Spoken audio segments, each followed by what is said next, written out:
আছে।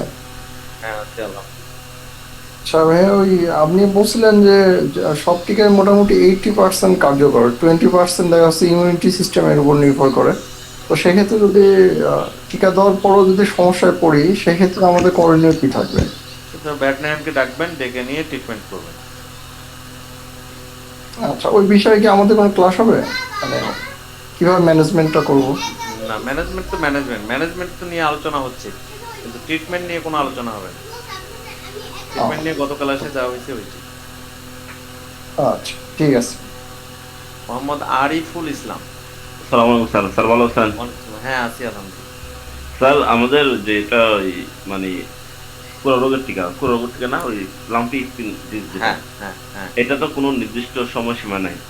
আগুলো তো মোটামুটি যেগুলো দেখলাম হ্যাঁ, হ্যাঁ, হ্যাঁ, একটা হ্যাঁ, আপনি সময়সীমা। লাম্পি স্কিনটা এখন এই যে কোম্পানিরাই নিয়ে আসতেছে, সবগুলো নির্দিষ্ট কোনো সময়সীমা নেই। জি তবে জি। 1 বছর পর পর আপনি টিকাটা প্রয়োগ করবেন, এটাই। এমনি অনেকে তো দেখতেছি স্যার, মানে ছোট বাচ্চাকেও প্রথমে হ্যাঁ, একটা। দেওয়া যায়, একদিনের বাচ্চাকেও দেওয়া যায় অনেক হ্যাঁ হ্যাঁ। ক্ষেত্রে। প্রোফাইলেকটিক শক হয়, জি তবে জি। আপনার 10 দিন, 7 থেকে 10 দিন বয়সে দেওয়াটাই বেটার। এক তাহলে মাস স্যার হলে বেশি, সব থেকে ওই ভালো 1 মাসে দেয়া। স্যার এমনিতে স্যার রুটিনে তাহলে ওই প্রথমে ওটা রাখলে জিনিসটা ভালো হয় মনে হয়। হ্যাঁ, মানে টিকা দেওয়ার রুটিনের মধ্যে প্রথমে ওটা রাখলে জিনিসটা ভালো হবে মনে হয়। কোনটা কোনটা? লাম্পি স্কিন ডিজিজটা। প্রথমে ওটা রাখলে জি আপনার যেটা সুবিধা, আপনি যেটা গুরুত্ব মনে করেন সেটাই আপনি নিতে পারেন, কোনো সমস্যা নেই। ওটা তো আমি বলেই দিছি, ম্যানিপুলেট আপনিই করবেন। জি স্যার। আপনি ড্রাইভার, আপনি এটা সংগ্রহ করবেন, আপনি এটাকে প্রয়োগ করার ব্যবস্থা করবেন। জি স্যার। এটা স্বাধীন স্বাধীন আছেন, কোনো জি স্যার। সমস্যা নেই। এই স্যার নিয়ে কোনো কনসালটেন্টের কাছে যাওয়ার দরকার নেই, আমি বলে দিলাম। জি স্যার, ধন্যবাদ স্যার। স্যার একটা বিষয় হচ্ছে স্যার, আমাদের গ্রামে তো তো যারা মানে ভেটেরিনারি বা চিকিৎসক আছে, গ্রাম্য ডাক্তার আছে, ওরা তো মানে বেশিরভাগই ভেটেরিনারি না, মানে মেন হ্যাঁ, ভেটেরিনারি না, কিন্তু ওরা হ্যাঁ, 1 মাস 2 মাস কোর্স করে তারপর এসে হ্যাঁ, ওগুলো করে আর কি। হ্যাঁ, এখন ওনারা তো মানে যে টিকার একটা মানদণ্ড নিয়ন্ত্রণ করার জন্য বক্স নিয়ে আসতে হয়, বরফ দিয়ে নিয়ে আসতে হয়, এটা তো অনেক করে না। এক্ষেত্রে কি আমরা কি নিজেরাই গিয়ে নিয়ে আসে? আপনি নিজেরাই ওই কথাটাই বলছি আরিফ। জি স্যার। এটাই এটাই সত্য, এবং এটাই আপনাকে করতে হবে। যেহেতু আমাদের দেশের সরকার এর ইনিশিয়েটিভটা নিতে পারে নাই, জি স্যার। ম্যাস ভ্যাকসিনেশনের কাজটা সরকার করছে না। আপনি যেহেতু এটা কেন করছে না সরকার? এটার একটা ভ্যালু আছে, ব্যাপার আছে। জি জি। কারণ এটা হচ্ছে ইকোনমিক ব্যাপার। অর্থনৈতিক অর্থনীতির সাথে সংশ্লিষ্ট। মানুষের সাথে অর্থনীতির ডাইরেক্ট সংশ্লিষ্টতা নাই। মানুষের সাথে মানবিকতার সম্পর্ক। কিন্তু এই অ্যানিমেলের সাথে সরাসরি ইকোনমি জড়িত। এখন একটা গরু আপনি লালন পালন করছেন। আজকে চাইলেই গরুটাকে জবাই করতে পারছেন। আজ চাইলেই গরুটাকে আপনি বিক্রি করতে পারছেন। জি কিন্তু স্যার। মানুষকে তো আর বিক্রি করা যায় না। মানুষকে তো আর জবাই করা যায় না।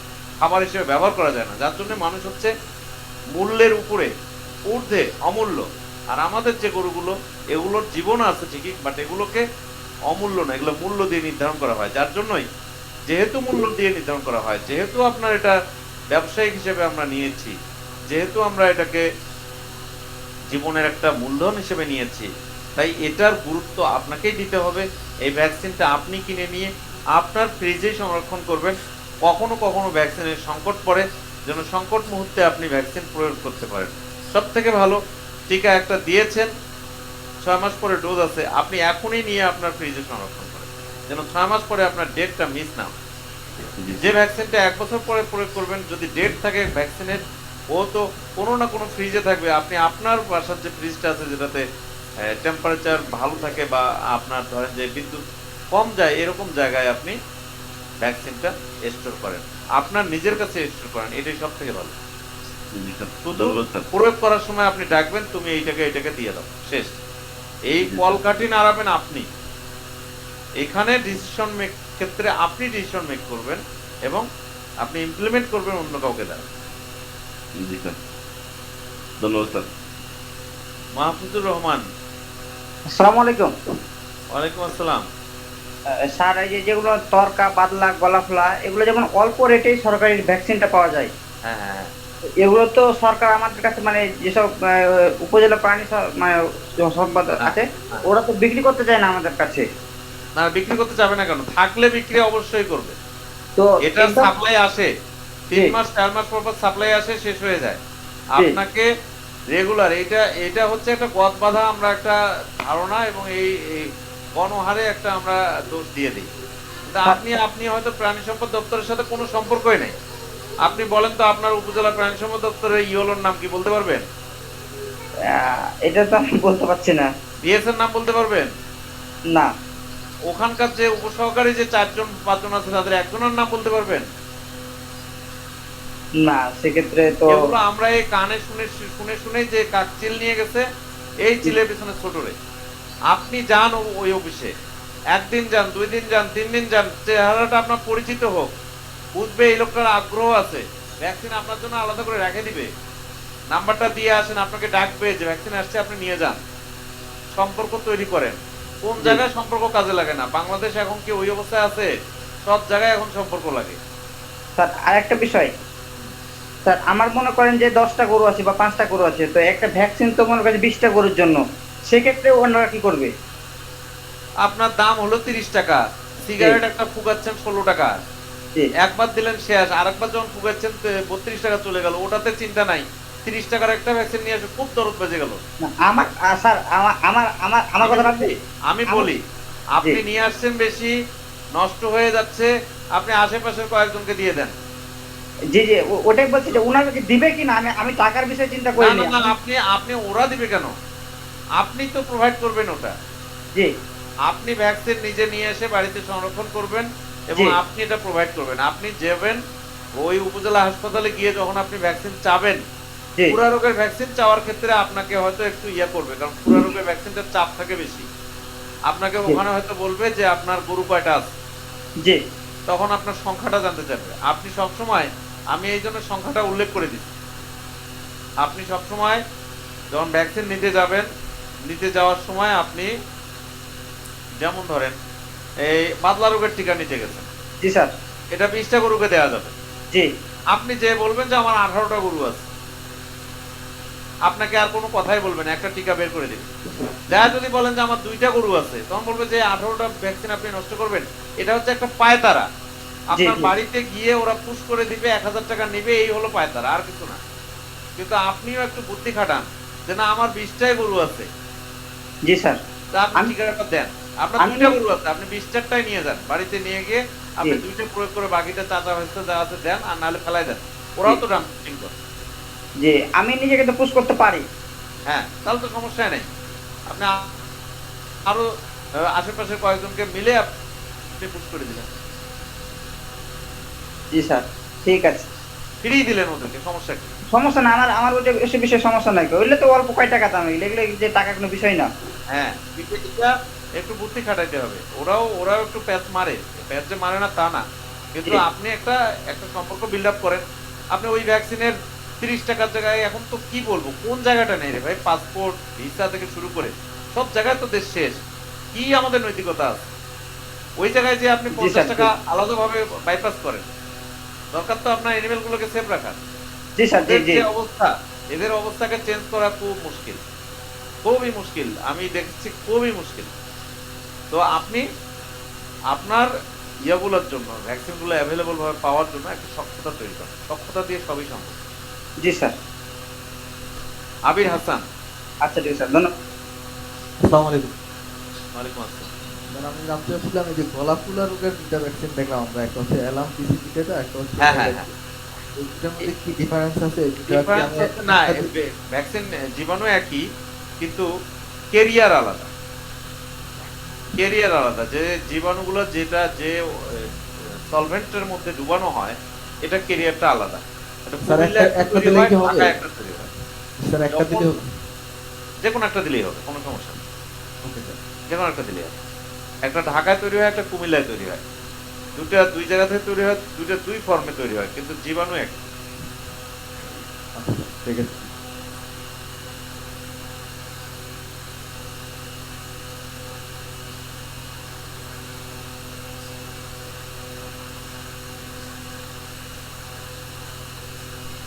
আর কেউ প্রশ্ন?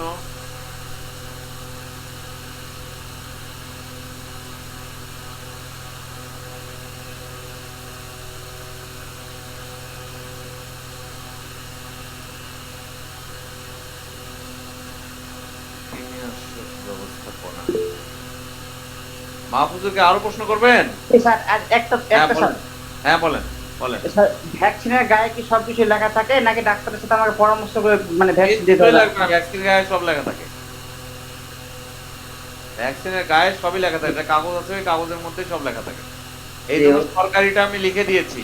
জি সরকারিটার অনেক সময় ছাল পাকলা ঠিক থাকে না, জি ছাল জি উঠে যায়, ঘষাঘষি খেয়ে কাগজ নষ্ট হয়ে যায়। জি আপনি স্যার। ভ্যাকসিন নিয়ে এসে আমার এই কাগজ ফলো করে প্রয়োগ করুন। আর বেসরকারি যেগুলো, এগুলা খুব জি। সুন্দর কাগজের মোড়ক থাকে, ভিতরে একটা লিফলেট থাকে, এমন ভাবে প্যাকিং করা, ওখানে যত পড়া আপনি একবারে সুন্দরভাবে একটা আধা ঘন্টা ধরে একটা পড়া দিতে পারবেন। মানে আমি আপনাকে জিজ্ঞাসা করার জন্য আমার একটা কারণ আছে, মানে আমি যখন ওই যে করোনা যখন ভ্যাকসিন দেয় তা আমি ওখানে স্বেচ্ছাসেবক হিসেবে দায়িত্ব পালন করছিলাম। হ্যাঁ, হ্যাঁ, তো ওদের গায়ে কোনো কাগজ আছে যখন প্রমাণই ছিল না ওই জায়গাতে। হ্যাঁ। আমি কি যে আমি তো প্রমাণ ওটা করতে- এমার্জেন্সি সিচুয়েশন, এমার্জেন্সি সিচুয়েশনে সবকিছু হয়। আমাদের যখন লাম্পি স্কিন রোগটা আমাদের দেশে ব্যাপকভাবে ছড়ায় পড়লো, সরকারের কাছে কোনো ভ্যাকসিন নাই, ইম্পোর্ট করা ভ্যাকসিন যে পরিমাণ আমাদের লাল ফিতার দৌরাত্ম, এই পোর্টে এসে দেশে ডেসিমিনেট হওয়া মুশকিল, একদম মারাত্মক মহামারী আকার ধারণ করলো। এই সময় গোটপক্স ভ্যাকসিন, যেটা ছাগলের বসন্তের জন্য ব্যবহার করা হয়, এই ভ্যাকসিনটা গরুর ক্ষেত্রে আমরা ব্যবহার করা শুরু করলাম। এটার মধ্যে কোনো লেভেল ছিল না, এটার মধ্যে কিচ্ছু ছিল না, শুধুমাত্র ওই ভ্যাকসিনটা গুলায় নেওয়ার পরে সিরিঞ্জের মধ্যে 4-5টা সুই একসঙ্গে পেঁচায় নিয়ে বেঁধে এখানে ডুবানো হইতো, আর খোঁচা খোঁচা করে মারা হইতো, আর কিচ্ছু করা হইতো। এখানে কোনো খামারি দেখতেও পাইতো না এটা কোন ভ্যাকসিন, কি নাম, কি প্রয়োগ করছে। কিন্তু এমার্জেন্সি সিচুয়েশনে যখন যেভাবে যা ব্যবহার করা হয় সেটাই কারেক্ট। স্যার স্যার আরেকটু কথা, যে ফ্রিজ থেকে বের করার পর কতক্ষণ রাখা যায় একটা ভ্যাকসিন? ফ্রিজ থেকে বের করার পরে আপনি নর্মাল টেম্পারেচারে না আসা পর্যন্ত যতটুকু সময় লাগে, এইটুকু সময় পর্যন্ত আপনি সময় পাবেন। এই জন্য চেষ্টা করবেন ভ্যাকসিনটা বের করার পরে, ভ্যাকসিনটা ফ্রিজ থেকে বের করার পরে একটা কুল বক্স অথবা জি। একটা টিফিন বাটির মধ্যে অনেকগুলো বরফ নিয়ে নেবেন। জি, ওই জি। বরফের মধ্যে একটা কাপড় দিয়ে বরফগুলো একটা টুকরা করে নেবেন, পুটলি বানায় নেবেন। কাপড় জি। দিয়ে পেঁচা নিলে বরফ তাড়াতাড়ি গলবে না। এর জি। ভিতরে আপনি যখন এই যে ইয়েটা রাখবেন, ভ্যাকসিনের বোতলটা রাখবেন, ভ্যাকসিনের বোতলটার চারপাশেও একটা কাপড় দিয়ে পেঁচায় নেবেন, নিয়ে ওখানে ঢুকায় ফেলবেন। ঢুকানোর পর আপনি দেখবেন যে এই ভ্যাকসিনটা অনেক দিন, মানে অনেক সময় ধরে আপনি এটা ব্যবহার করতে পারবেন, যতক্ষণ পর্যন্ত বরফটা গলেন। জি জি স্যার। ওই যে আমাদের দেশে মানুষের ক্ষেত্রেও মানে এরকম কোনো সচেতনতা নাই ভ্যাকসিনের ক্ষেত্রে, মানে যেহেতু যারা এই শিশু মানে শিশুদের জন্য ভ্যাকসিন হ্যাঁ, দেয় হ্যাঁ। এরকম সচেতনতা দেখতে পাই না আমি। না, সচেতনতা আসলে আমাদের তো ফুল চেইনটা ঠিক আছে। হিউম্যানের ক্ষেত্রে আপনি দেখবেন যে ভ্যাকসিনের ফুল চেইনটা ঠিক ঠিক আছে। জি বক্সে নিয়ে আসে। চেইনটা। হ্যাঁ, কিন্তু প্রয়োগ করার জায়গাটা একটু সমস্যা আছে। কিন্তু আমাদের ক্ষেত্রে আজ থেকে 5 বছর পূর্বেও এই ভ্যাকসিনগুলো আনা হয়তো বাসের ছাদে করে। আপনি না। শুনতে অবাক হবেন। ছাদে করে নিয়ে আসতো। নিয়ে এসে ভ্যাকসিন, এই জন্য ভ্যাকসিন কাজ করতো না। ইদানিং প্রকল্পের মাধ্যমে গাড়ি টাড়ি কেনার পরে এখন আমাদের ভ্যাকসিনগুলো ফুল চেইন মেনটেন করা হয়। তা আসলে কি যে দৈন্য দশা লাইভ স্টকের, এটা বলে বোঝানো সম্ভব না। ঠিক আছে স্যার। তারপরে আমি হ্যাঁ, বলেন। আমি আপনার সাথে এই দুইটা জিনিস আমি যে বিসমিল্লাহ নামে যে ভাইটা আছে সাইফুল ভাই, হ্যাঁ, বিসমিল্লাহ হয়তো আপনি ওনাকে চিনতে পারবেন কিনা আমি জানি না। তবে ওনার হচ্ছে দুইটা কাজ, আপনার যে দুইটা কাজ আপনি গুরুত্ব দিয়েছেন সবচেয়ে বেশি, যেটা হচ্ছে ঘাসের প্রতি গুরুত্ব আর দ্বিতীয় হলো দানাদার কমার প্রতি গুরুত্ব। হ্যাঁ, ওই বিসমিল্লাহ যেটা সাইফুল ভাই উনি হচ্ছে এটার দিকে একমত একবারে। তো এরকম এই অনেক দুটো মানুষ জিনিস একমত। জি অনেক মানুষে একমত হবে, আবার জি স্যার। অনেক মানুষ ডাইভার্টেড হবে। তো হবেই আসলে আপনার যেটা মানুষের জন্য উপাদেয়, মানুষের জন্য ঠিক আছে। লাভজনক, এটা তো সবারই কাছে। আচ্ছা ঠিক আছে স্যার, ধন্যবাদ। ইরা আক্তার,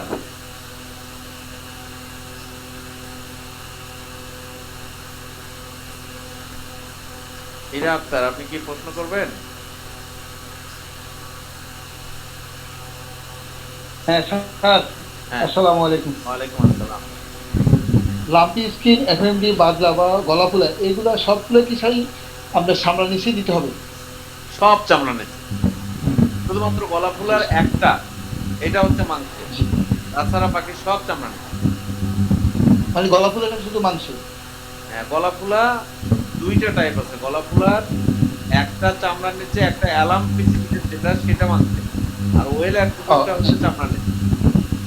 জি স্যার, থ্যাংক ইউ স্যার। আর স্যার আমার একটা, আমি কালকে স্যার বিশেষ কারণে স্যার একটা আমার মিটিং ছিল, হ্যাঁ, আমি কালকে কাজ করতে পারি। আর যদি স্ক্রিনশটটা যদি দেওয়া যায় স্যার আমার জন্য একটু উপকারী। আপনি কি দেখবেন? আমি ক্লাসটা আপনার করতেছি আর কি। হ্যাঁ, আপনি দেখতে থাকেন। করলে স্যার আমি এটা নিয়ে নেবো আর কি স্যার, যদি আর এমনি মনে হয় স্ক্রিনশট কারো কাছে আছে না মাসুদ? কষ্ট দেখবেন স্যার। মাসুদ স্ক্রিনশট আছে না? স্যার আছে, আমার কাছে আছে। আচ্ছা, দিয়ে দিন। ঠিক আছে স্যার। হ্যাঁ আমাকে একটু গাইড দিন। আচ্ছা, আমাকে একটু পার্সোনালি নক করেন মাহমুদুর রহমান, তাহলে আমি অবশ্যই দিয়ে দেবো। আপনার মোবাইল নাম্বারটা? 017 হ্যাঁ 017 23 হ্যাঁ 23 হ্যাঁ 23 5 5 12 512 39 39। হোয়াটসঅ্যাপ। হয় নাই তো ভাইয়া? 01723 512 85 8 5 5 12 12 39 জি 39। ঠিক আছে, আমি আপনাকে পার্সোনালি ফোন দেবো ভাইয়া, ঠিক আছে? জি জি, ঠিক আছে ওকে থ্যাংক ইউ। জি। ঠিক আছে স্যার। আচ্ছা, আপনি আপনি যেহেতু আসলেনই, একটু আপনার কাছে একটু জানতে। আজকে আমাদের আমরা কত 11টা ক্লাস করলাম, 12টা 11টা স্যার, আজকে 11টা স্যার। 11টা না? জি স্যার 11টা। তো আপনার একটু চাচ্ছিলাম, রিফ্লেক্ট করতে চাচ্ছিলাম যে আসলে কি আপনি যে রিফ্লেকশন নিয়ে আমাদের এই আসছেন, তাতে আপনার এক্সপেকটেশন পূরণ হচ্ছে? হ্যাঁ স্যার। ওকে। মানে আপনার বলার পরে আবার স্যার এটা ক্লাসের পরে এটা আবার দেখা হয়।